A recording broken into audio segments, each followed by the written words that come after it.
Hey ladies and gentlemen, welcome back to the channel. As always, it is Nick here, back with your daily crypto news and analysis. And today we are going to be talking about Ripple and XRP, as well as the vast majority of crypto and finance. And with that being said, I hope that you are all having a beautiful day or a beautiful night wherever you guys are out there in the world. It has been an eventful 48 hours, and some of the largest institutions out there, well, they are flipping bullish. Now, in the short term, like I said, there could be pain. We could have major buying opportunities. We need to make sure that we are prepared for that. But we could also see major moves in the market to the upside. Front run everyone's idea about the market becoming bearish in the short term, and we just continue to run. Now, that is a possibility. We need to make sure that we have, both sides covered.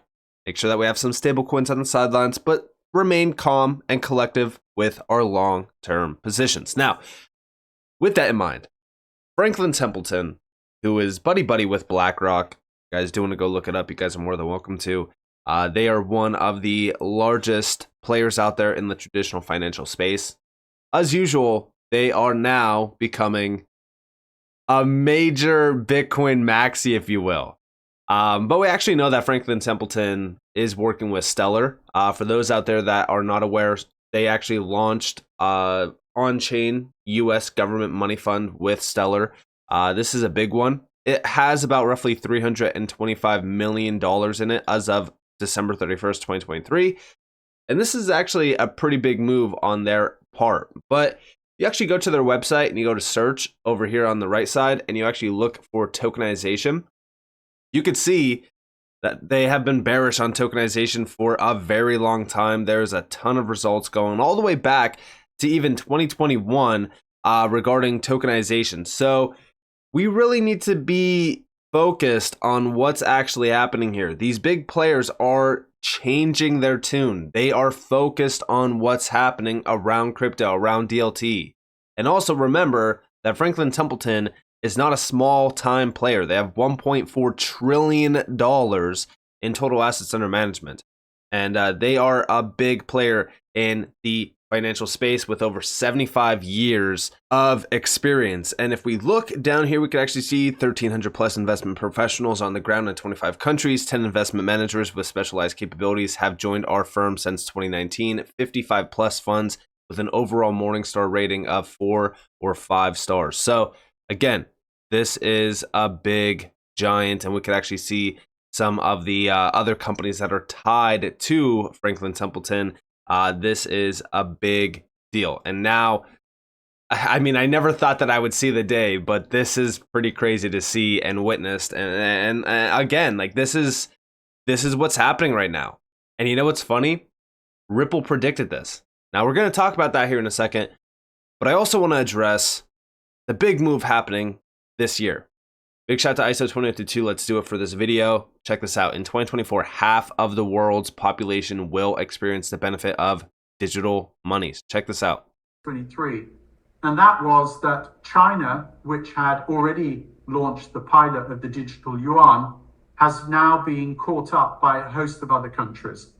So Brazil, India, Mexico, Nigeria, Pakistan, and Russia, just to name 6, have all said that they are out of their white paper phase and now into the launch of their pilot central bank digital currencies. And the importance of that should not be underestimated. If you add up the populations of just those 7 flags, it's half the world's population. Half the world's population will be told in 2024 by their own governments that they need to embrace digital identity, digital wallets, and digital monies. And if you can imagine the impact on adoption of what we invest in, I think that will have a remarkable impact and echo around the world. 23. And this is exactly why we are seeing all the traditional giants and the institutional players jumping in heavy into crypto. Even though it is a Bitcoin spot ETF, it is the start of something much larger. And I've been addressing this for a little bit of time now. Now, beyond this, we also got an update from Volante, Payments Modernization, the big survey 2023, a global survey based on over 300 banks and payment service providers. Now, within this, there's a few highlights, right? Here's the top mind for what's top of mind for payments leaders. 72% of banks expect to increase their budget for payments modernization in the coming year. 90% of the respondents do or will leverage a cloud-based payments infrastructure. 40% cited use of vendor-provided payments as a service, an almost fourfold increase, 364% from last year. 69% of bankers state they are only delivering the minimum capabilities required for ISO compliance or not at all. And 70% of bankers state they are only meeting the minimum requirements for domestic instant payments or not at all. So as we look at what's going on, payments modernization is the big focus this year for all major banks and giants. So this is definitely something to watch for. And remember, Volante is an absolute giant and they're tapped in with Ripple for, guess what? Cloud-based payments infrastructure, which is 90% of respondents do or will leverage a cloud-based payments infrastructure, which is a huge deal. Now, on top of this, we actually just seen Ripple release a full report on CBDCs. Like I said, 93% of central banks around the world are already looking into CBDCs. Also on par with that, Ripple has been in discussions with 20 to 30 central banks. Central bank digital currencies represent a potential new financial frontier for unlocking the internet of value. Explore the advantages and considerations of CBDCs and learn how CBDCs are driving innovation in payments. Now, if we look over here, this is actually a pretty short breakdown. The focus is at the bottom, but here we have CBDCs and stablecoins have the potential to help digitize entire economies and represent a powerful force for unlocking the internet of value. You can learn more about CBDCs and stablecoins and the wide range of transformative benefits through Juniper Research's recent report. In the second piece of an ongoing series, we will delve into the world of CBDCs, explaining what advantages and considerations are of the exciting proposition. Catch up on the first blog series where you can delve into the world of CBDCs, explaining what they are, how they work, and why they are becoming increasingly important in the global financial landscape. And here we have today 130 countries representing 98%. Sorry, I thought it was 93%. Now it's 98% of global GDP are pursuing CBDC projects. Some including the US and South Africa, have entered exploratory phases. Many projects throughout the European Union are in development, while China has reached a pilot phase and is nearing full-scale launch in mainland areas. The Atlantic Council reports that 19 of the G20 countries are now in advanced project stages as well. Elsewhere, including in Nigeria and the Bahamas, solutions have been launched and use cases continue to evolve. The BIS, the Bank for International Settlements, now predicts that 20% of the world's population will have access to a CBDC within the next few years. And remember that Ripple's working with the BIS, and they're also working with the FSB, for example, who is instructed by the G20 to have global crypto regulatory frameworks by the end of 2025. Considerations or considering the advantages of CBDCs in a recent Ripple survey of global financial institution leaders, 85% of respondents think that their country will launch a digital currency within the next 4 years. The majority of leaders cited financial inclusion as a key CBDC benefit, and many of them feel the technology will deliver enhanced national competitiveness, 44%, ensure greater efficiencies within payment systems, 43%, and advance innovation more broadly, 42%. Now, the big thing to mention here, right? And I feel as though a lot of people are not focused on this, is the fact that we are on the cusp of this digital revolution. And guys, this is the largest revolution and the largest change in history of technology and even our global financial system. And it's all being helped by DLT and blockchain. Without blockchain and DLT, this will not be happening. That's why this is so significant. And it's the number one reason why I say, like, this is why we are now seeing these big moves by these big giants like Franklin Templeton. Now, in my opinion, do I think that Bitcoin is a distraction? Yeah, 100%. And the reason why I do believe that Bitcoin is a distraction is because we know that Bitcoin is not capable of doing things like what XRP and the XRP ledger is, for an example. And that's not me saying, hey, XRP is better than Bitcoin. I'm just saying that the technology stack is more suitable for these types of use cases. And these use cases are sought after by the big money. The ETFs, those ETFs are just to get retail money pouring in. It's just to get, those fees. They want to make money off of crypto. But this This is the big thing to focus on right now. And I even mentioned that with the ETFs. I said it since, we started to see the big moves over on X and everyone hyping it up from mainstream media. I said, this is a distraction away from the real things that matter.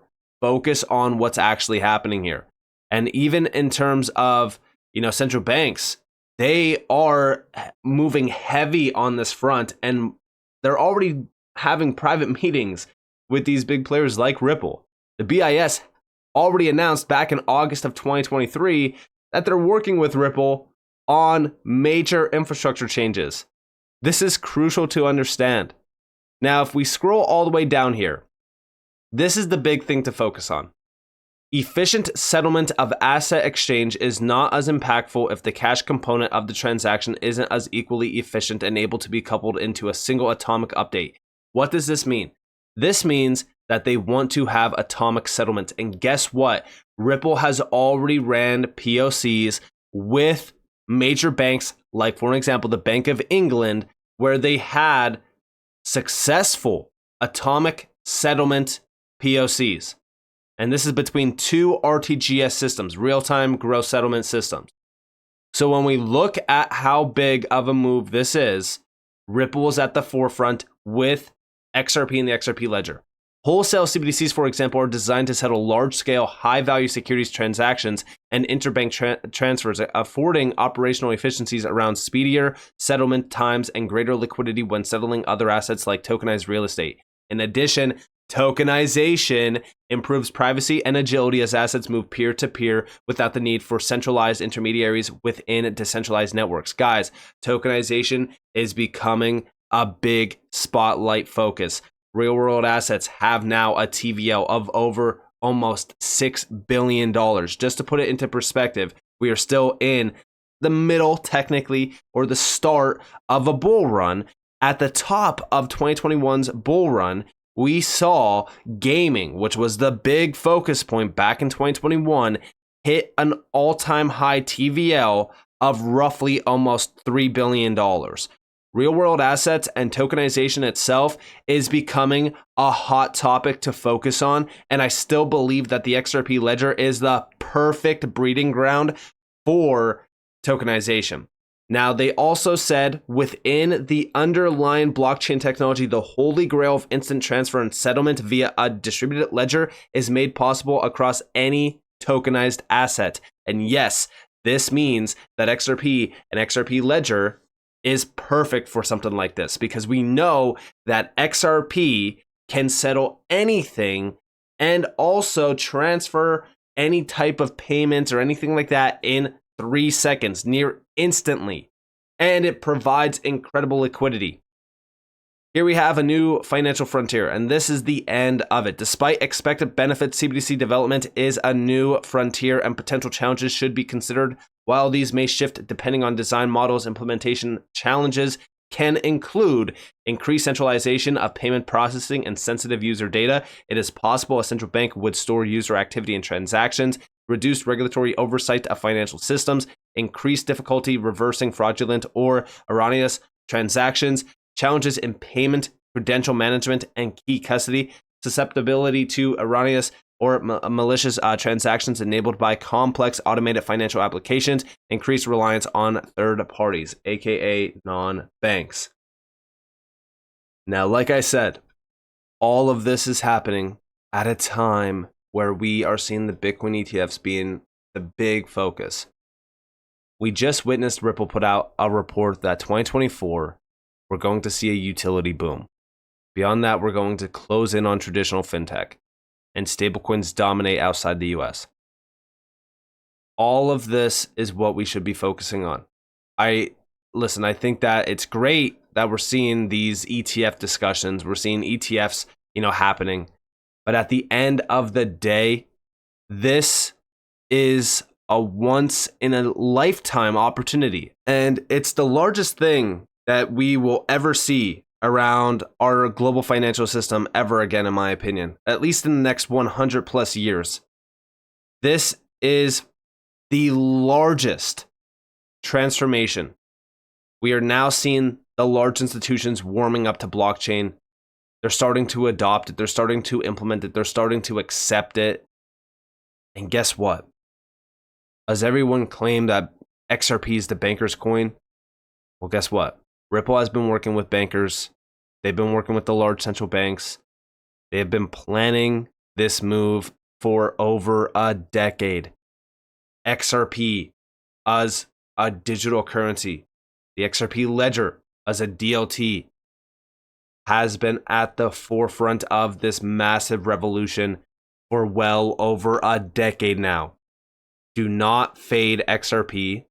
Do not fade Ripple at a time where we are now seeing the entire landscape changing and focusing on blockchain, DLT, and trying to implement it and adopt it into the real world. We already know the central banks are ready. We already know all of the elite organizations that pull the strings around our global financial system are also ready. Do not ignore what really matters at this time. So with that being said, I hope that you guys enjoyed this video. If you guys did, definitely leave a like, subscribe, turn notifications on to get some more free content. You guys are more than welcome to follow me on Twitter and join the free Discord in the description below. And with that being said, guys, it's been Nick. Peace out.